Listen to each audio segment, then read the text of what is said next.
함께 사도신경 외우심으로 우리의 신앙을 고백하시겠습니다. 전능하사 천지를 만드신 하나님 아버지를 내가 믿사오며 그 외아들 우리 주 예수 그리스도를 믿사오니 이는 성령으로 잉태하사 동정녀 마리아에게 나시고 본디오 빌라도에게 고난을 받으사 십자가에 못 박혀 죽으시고 장사한 지 사흘 만에 죽은 자 가운데서 다시 살아나시며 하늘에 오르사 전능하신 하나님 우편에 앉아 계시다가 저리로서 산자와 죽은 자를 심판하러 오시리라. 성령을 믿사오며 거룩한 공예와 성도가 서로 교통하는 것과 죄를 사하여 주시는 것과 몸이 다시 사는 것과 영원히 사는 것을 믿사옵나이다. 아멘. 오늘 우리가 함께 부를 찬송가는 132장 주의 영광 빛나니입니다. 찬송가 132장 주의 영광 빛나니입니다. 가사를 먼저 함께 읽으시겠습니다. 주의 영광 빛나니 할렐루야. 성도들은 주 앞에 할렐루야. 보좌 앞에 천사도 할렐루야. 주의 사랑 크셔라 할렐루야. 하늘이여 땅이여 할렐루야. 주의 기사 전하라 할렐루야. 만물들아 영원히 할렐루야. 서로 화답하여라 할렐루야. 주의 은혜 넘치니 할렐루야. 주의 섭리 놀라워 할렐루야. 주의 역사 크셔라 할렐루야. 주의 사랑 한없네 할렐루야. 아멘. 함께 찬양하시겠습니다.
아멘. 오늘 저와 여러분에게 주시는 하나님의 말씀은 역대하 31장 1절로부터 10절까지의 말씀입니다. 역대하 31장 1절에서 10절까지의 말씀입니다.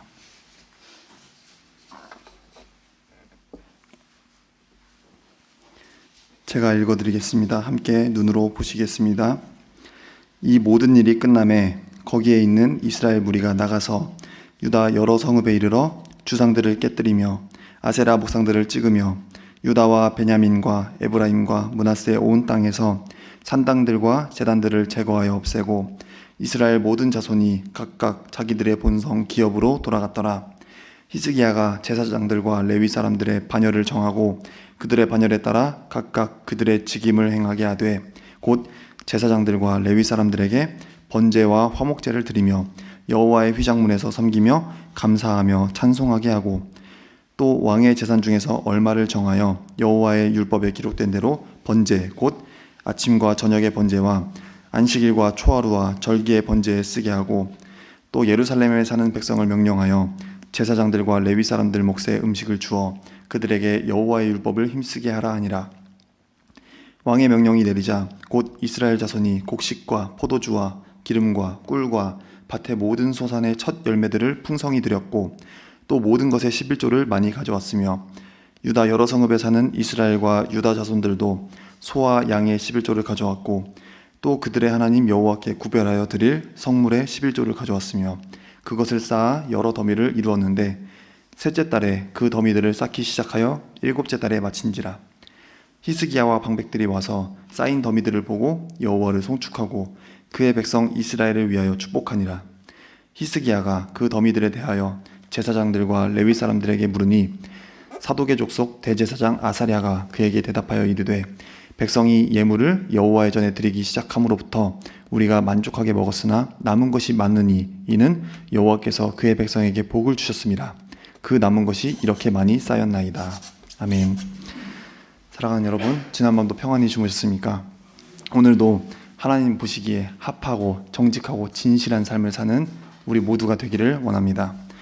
너 나 할 것 없이 사람들은 다른 사람들의 평가를 좀 굉장히 중요하게 생각하고 거기에 민감하게 반응을 하는 것 같아요.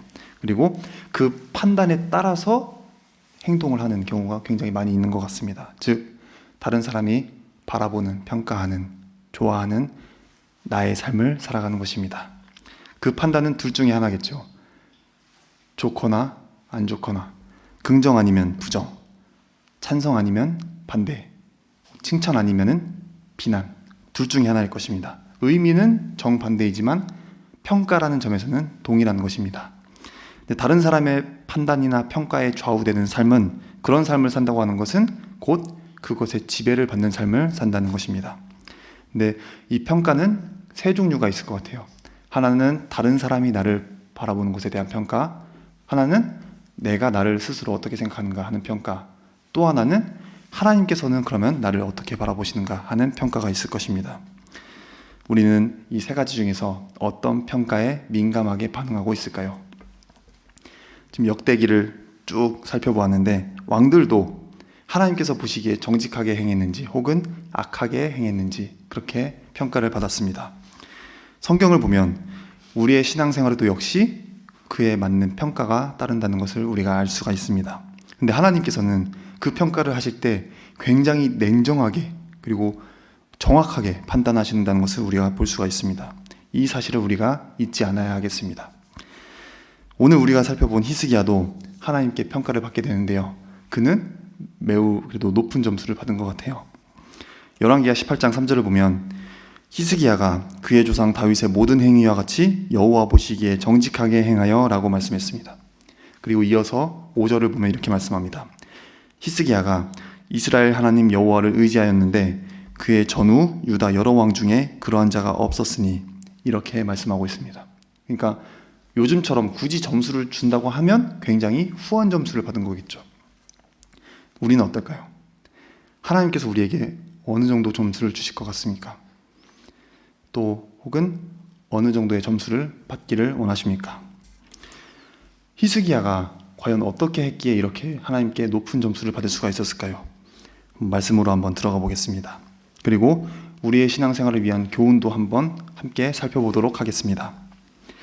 히스기야는 아버지 아하스의 뒤를 이어서 25살에 남유다의 왕으로 등극하게 됩니다. 근데 그때는 굉장히 안타깝게도 유다 땅에 우상 숭배가 굉장히 창궐하고 있었던 시대였습니다. 아버지 아하스 왕이 신앙에 굳게 그 신앙을 잡고 틀을 잡고 나라를 이끌어가면 되는데 그게 쉽지가 않았던 모양이에요. 당시에 최강대국이었었던, 지금의 미국과도 같은 최강대국이었던 아수르라는 나라가 있었는데 그 나라의 정책을 따르는, 이미 남왕국과 북왕국으로 나눠져 있을 때 남유다, 북이스라엘이 아수르에 의해서 멸망을 당하지 않습니까? 그때 남유다도 일세를 하는데 일조에서 이렇게 북왕국을 쳐서 북왕국이 멸망을 했는데, 그러고 나면은 이제 북이스라엘 망했으니까 남유다는 어때요? 굉장히 자유로워져야 될 거 아니에요. 항상 대립하던 나라가 없어졌으니까. 근데 그렇게 멸망당하지 않기 위해서 아수르 편에 섰었는데, 문제는 북이스라엘이 멸망당했으니까 자유로워져야 되는데 그렇지 않고 오히려 아수르의 눈치를 점점 더 보게 되는 겁니다. 그리고 아수르가 믿는 신을 섬기게 되는 것입니다. 그렇게 하다 보니까 어떻게 돼요? 남유다에 있었던 성전의 문을 다 닫게 되죠. 닫고 성전 안에 있는 기구들도 헐어버리거나 없애버리고 그렇게 됐던 겁니다. 그리고는 곳곳에 지방마다 이제 아수르의 신을 위한 산당을 만들게 되는 거예요. 하나님께서 굉장히 화가 많이 나셨습니다. 이런 상황에서 히스기야가 왕으로 등극하게 되는 것입니다. 그래서 히스기야가 이제 왕이 딱 처음 됐어요. 왕이 되자마자 제일 먼저 했던 일이 뭐냐면은 성전을 개혁했던 것입니다. 역대하 오늘 본문의 조금 앞에 보면 29장 3절을 보면 이렇게 기록하고 있습니다. 첫째 해 첫째 달에 여호와의 전 문들을 열고 수리하고. 그러니까 왕이 되었는데, 왕이 되고 첫째 해 첫째 달에 뭘 했냐면은 제일 먼저 그동안에 닫아놨었던 성전의 문을 활짝 열게 되는 것입니다. 그리고 29장을 이어서 쭉 보시면 제사장들과 레위인들로 하여금 성전을 성결하게 하고 그리고 수리하도록 해서 이것이 16일 만에 모든 성전 정화가 이루어지게 됩니다. 그래서 제사장들이 원래의 모습대로 제사를 드릴 수 있게끔 했고, 또 레위인들은 성전 업무에 다시 복귀할 수 있게끔 했습니다. 그리고 남유다뿐만 아니라 이미 망한 북이스라엘의 백성들에게까지 편지를 보내서 예루살렘 성전에 와서 유월절 지킬 수 있게끔 했던 것입니다. 이렇게 히스기야는 그의 통치의 첫 단추를 성전을 하나님께 예배드릴 수 있는 장소로 그렇게 회복을 시켰던 것입니다. 성전을 성전답게. 이렇게 성전을 개혁하고 나서 바로 다음 작업에 돌입을 하게 되는데, 그것이 그 내용이 오늘 읽은 본문입니다. 1절을 보실까요? 이 모든 일이 끝남에 거기에 있는 이스라엘 무리가 나가서 유다 여러 성읍에 이르러 주상들을 깨뜨리며 아세라 목상들을 찍으며 유다와 베냐민과 에브라임과 므낫세의 온 땅에서 산당들과 제단들을 제거하여 없애고 이스라엘 모든 자손이 각각 자기들의 본성 기업으로 돌아갔더라.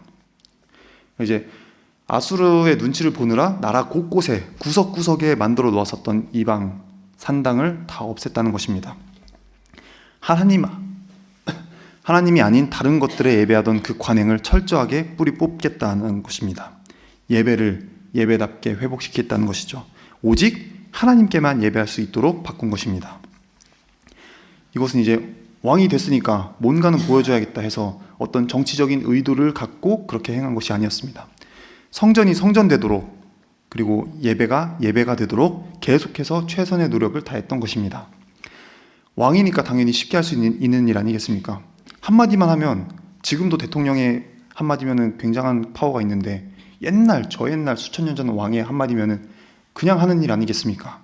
생각이 확고하고 비전만 어느 정도 정리가 되어 있으면은 말만 하면 다 이루어지는 거 아닙니까? 라고 생각을 할 수가 있지만 장애물이 하나가 있었죠.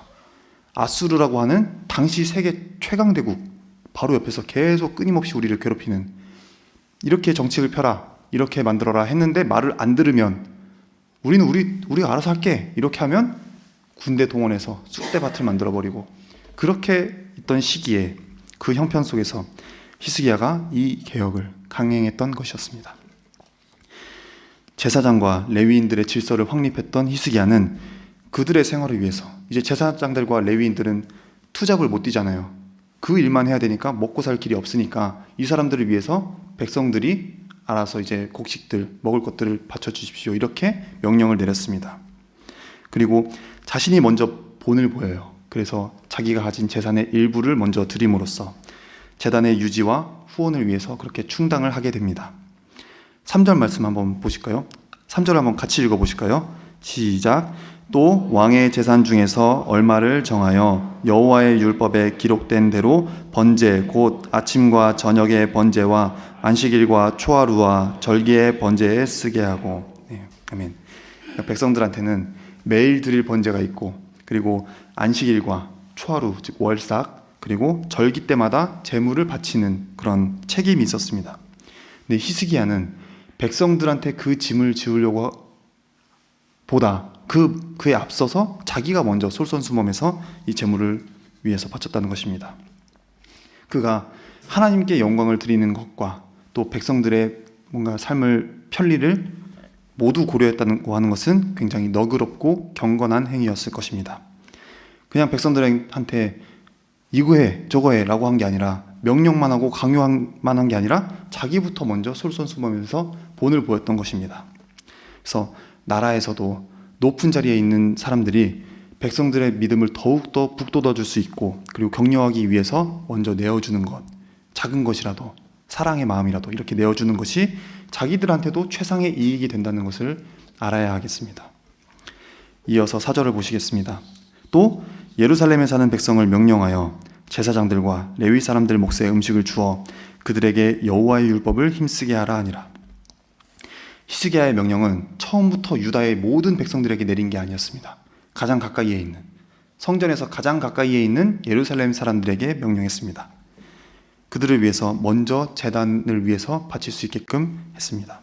근데 그것이 곧 유다의 여러 성읍에까지 다 퍼지게 되어서 예루살렘뿐 아니라 유다의 여러 성읍에서도 소와 양의 11조를 하나님께 드렸습니다.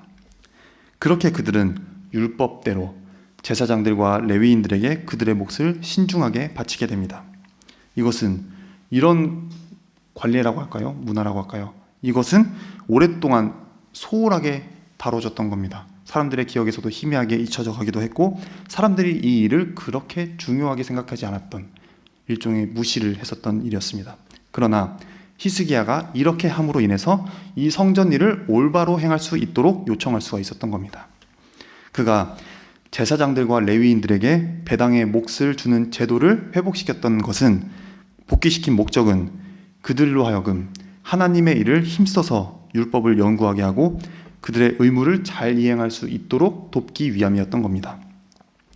그래서 성직자들은 재정적으로, 그리고 뿐만 아니라 정신적으로도 많은 지원을 받아야 합니다. 격려를 받아야 합니다. 그래서 그들이 그들의 일을 계속 해나갈 수 있도록 유지해가는 것과 동시에 그것을 그냥 억지로 하는 것이 아니라, 일이니까 해야 되는 것이 아니라 기쁜 마음으로, 감사한 마음으로 계속해서 할 수 있도록 어디서나 편안한 마음을 가질 수 있도록 만들어줘야 합니다. 그리고 그들은 게으르고 태평하고 교만하고 호화롭게 생활하는 것이 아니라 여호와의 율법 가운데 거하면서 그것을 준행하고 그것에 대한 굉장히 선한 지식을 치열하게 연구하고 그것을 잘 가르치면서 살아야 하는 것입니다. 백성들은 그들의 11조를 매우 흔쾌히 바쳤습니다. 왕의 명령이 내리자 그들은 첫 열매들을 풍성히 드리고 모든 것에 11조를 많이 가져왔다고 5절과 6절은 말씀합니다. 제사장들과 그 가족들이 모두 많이 충당하고서도 사용할 것을 많이 충당하고서도 남게 되어서 더미를 이루었다라고 말씀하고 있습니다. 셋째 달에 그 더미들을 쌓기 시작했는데 일곱째 달이 되어서야 그 더미 쌓는 것이 끝났다고 해요. 굉장히 많은 양이겠죠. 히스기야는 제사장들과 레위 사람들에게 왜 받은 것을 그렇게 바로바로 그때그때 사용하지 않고 자꾸 모아두십니까? 이렇게 물었습니다. 했더니 이런 히스기야의 말에 대해서 대답을 하는데, 백성들이 대답을 하는데 그게 어디에? 네, 10절입니다. 우리가 만족하게 먹었으나 남은 것이 많으니 이는 여호와께서 그들에게 복을 주셨습니다. 이렇게 대답하고 있습니다. 그러니까 그들 자신과 또 자기 가족 모두가 많이 먹고서도 이렇게 많이 남아서 넘치게 되었다라고 하는 것입니다. 그러니까 이것은 그들이 탐욕스러운 마음을 갖게 되어서 조금이라도 있을 때 좀 모아놓자라고 그런 마음으로 모아둔 게 아니죠. 그것이 아니고 단지 그냥 백성들이 열심히 모아서 그들의 재산 가운데 하나님의 몫을 가져왔을 뿐이므로 하나님께서 그들을 축복하셔서 이렇게 풍성한 양식을 마련해 주셨다라는 것입니다.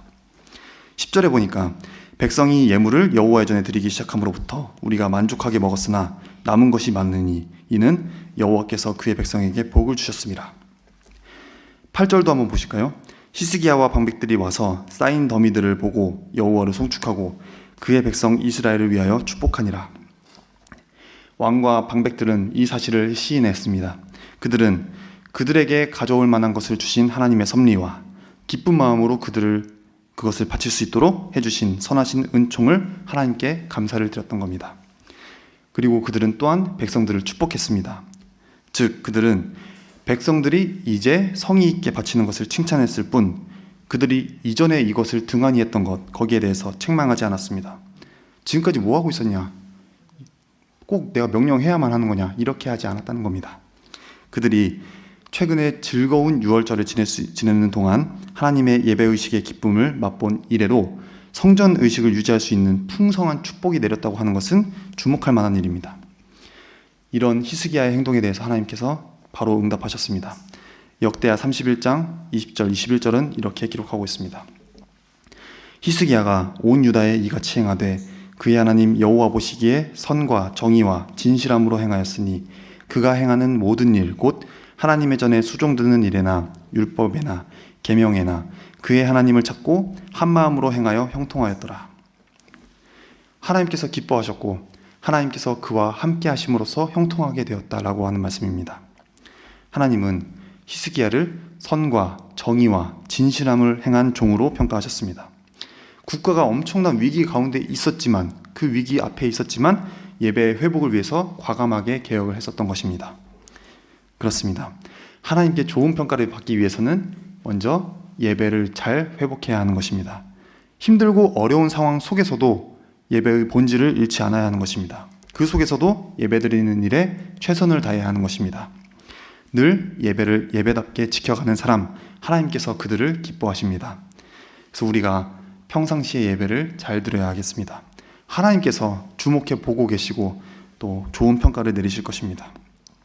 사랑하는 여러분, 하나님의 평가가 우리 삶에 있다는 것을 명심해야 하겠습니다. 평소에 늘 하나님께 예배하는 일에 최선을 다해야 하겠습니다. 위기를 만났을 때 철저하게 하나님만 의지해야 하겠습니다. 그리고 나의 삶이 잘 나갈 때, 잘 될 때에는 더욱더 낮추고 하나님께 영광을 드려야 하겠습니다. 히스기야에 의해서 이렇게 이루어진 신앙의 개혁은 매우 질서 있게 이루어졌고 히스기야 자신부터 본을 보였습니다. 또 11조를 비롯한 백성들의 헌신도 자발적으로 확산되어 갔습니다. 실제로 백성들은 왕이 명령한 것보다 훨씬 더 많은 물건을 가져왔고 그것도 하루가 아닌 약 7개월에 걸쳐서 가져와서 큰 더미를 이루게 되었습니다. 하나님의 뜻대로 행한 일은 많은 사람의 호응을 얻었습니다. 우리가 무슨 일을 추진할 때에도 이렇게 해야 하겠습니다. 무조건 그냥 억지로 강압적으로 할 게 아니라 먼저 그 일이 하나님의 뜻에 합한 것인지 그리고 그 일을 주관하는 사람이 하나님 보시기에 정직하게 행하는지부터 살펴야 합니다. 이렇게 하나님의 뜻대로 질서 있게 이루어지면 자연히 많은 사람의 호응을 얻게 될 것이고 하나님의 도우심으로 큰 결실을 얻게 될 것입니다. 하나님께서 선하고 진실하고 그런 종으로 평가하실 수 있는 우리 모두가 되기를 원합니다. 기도하겠습니다. 거룩하신 하나님, 모든 영광을 주님께 올려드립니다. 말씀과 기도로 저희를 만지시는 하나님을 깊이 체험하기를 원합니다. 주님을 위해서 사용될 수 있도록 준비해 주시고 주님께서 쓰실 때 기꺼이 저희의 몸과 마음을 드릴 수 있는 신앙의 사람이 되게 해 주시옵소서. 드릴 때마다 강한 믿음을 더해 주시고 또 저희가 가진 믿음 이상으로 채워주시고 또 보호해 주시는 하나님을 경험하게 해 주시옵소서. 저희의 모든 아픔과 걱정과 근심을 내려놓고 주님께 나아갑니다. 하나님의 사랑과 은혜를 체험하게 해 주시옵소서. 회복시켜 주시고 강건케 하여 주시옵소서. 저희 삶에 산적해 있는 많은 문제와 어려움 가운데서 하나님의 은혜를 볼 수 있는 눈을 허락해 주시옵소서. 한 주간 너무 바쁘기도 했고 또 삶의 무게에 눌려 있었고 눈앞에 놓인 긴급한 일들로 인해서 하나님께서 가리키는 곳을 보지 못하고 지내오기도 했습니다. 주님 긍휼히 여겨주시고 붙들어 주시옵소서.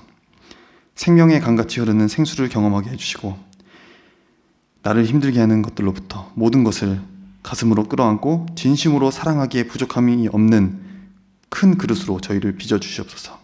존귀하신 예수 그리스도의 이름으로 기도합니다. 아멘. 하늘에 계신 우리 아버지여, 이름이 거룩히 여김을 받으시오며 나라의 임하옵시며 뜻이 하늘에서 이룬 것 같이 땅에서도 이루어지이다. 오늘날 우리에게 일용할 양식을 주옵시고 우리가 우리에게 죄 지은 자를 사하여 준 것 같이 우리의 죄를 사하여 주옵시고 우리를 시험에 들게 하지 마옵시고 다만 악에서 구하옵소서. 대개 나라와 권세와 영광이 아버지께 영원히 있사옵나이다. 아멘.